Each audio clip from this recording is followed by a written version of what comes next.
All right, this is for EGN3214, Programming for Engineers, and one of the assignments has you calculate a bearing and distance for a set of UTM coordinates. Well, we've established in a previous video that UTM coordinates are simply x, y coordinates. The only difference is that you have a different axis. This would be the easting axis,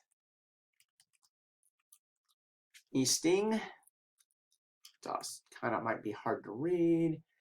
Let me make that a bigger font.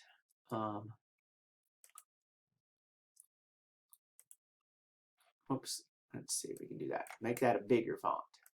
So make it 18. Well, okay, now you can't read it at all, but hey.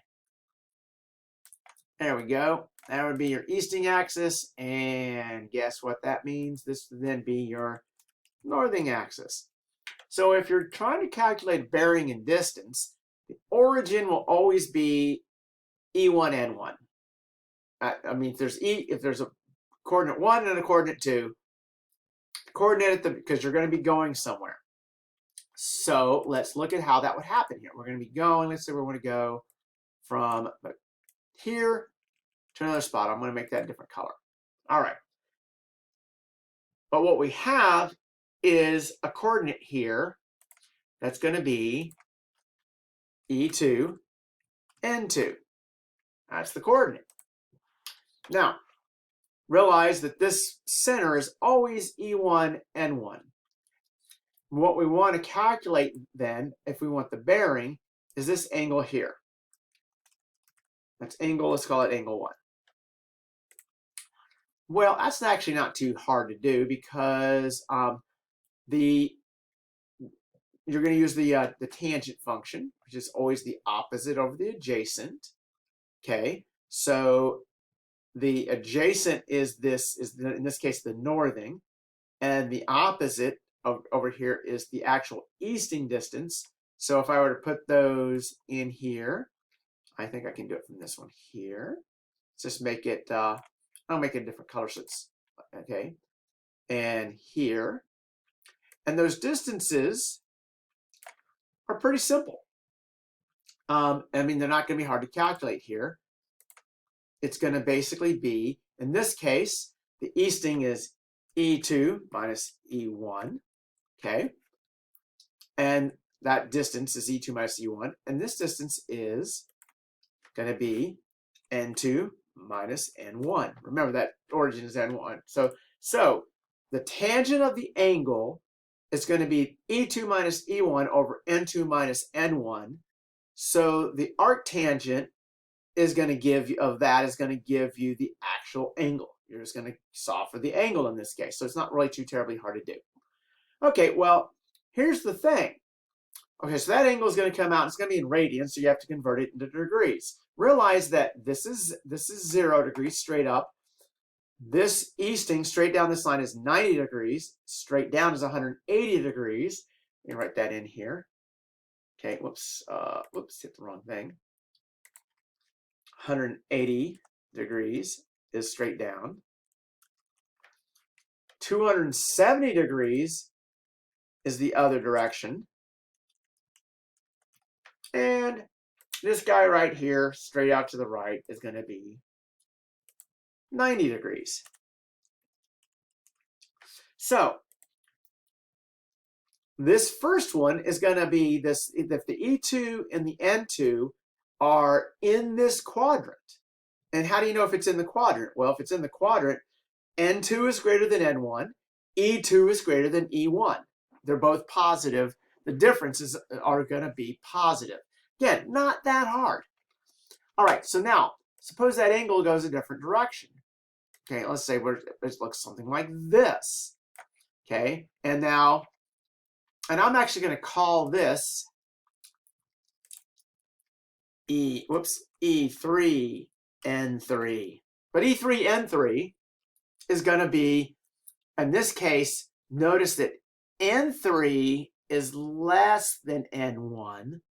Because remember, the center is still E1, N1. But E3 is going to be greater than E1. That's how you define where you're at. So now we've got this, and we can say, okay, well, let's just do those things, these things here again. Okay, we want to calculate, and you're not going to calculate the full angle. It makes no sense. What we want to calculate here is angle 2, because we can turn that into a bearing easily by simply adding 90 degrees to whatever A2 is. Well, A2 is going to be opposite over the adjacent. So if you look at that, that's again pretty straightforward. Okay, it's not that hard, because this, now the easting is still positive. So E3 minus E1 is this one right here.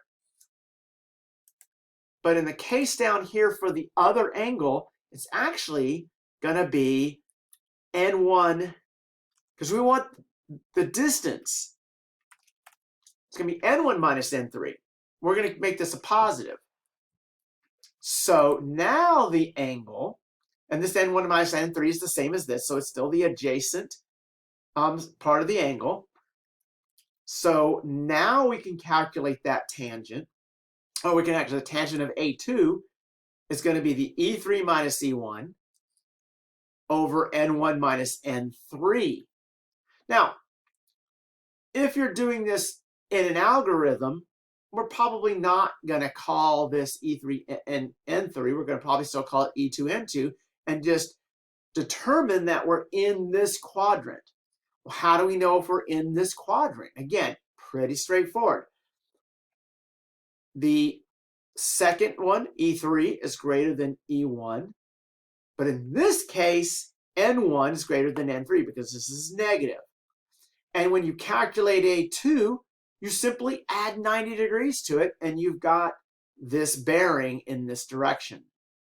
So how do you calculate the rest of them? Well, at this point, it should be almost trivial for you to figure out these other angles, because what we're going to do next is we're going to calculate, let's make this one over here, and now we can call this one here A3, and now we can draw another one here, and we can call this one A4.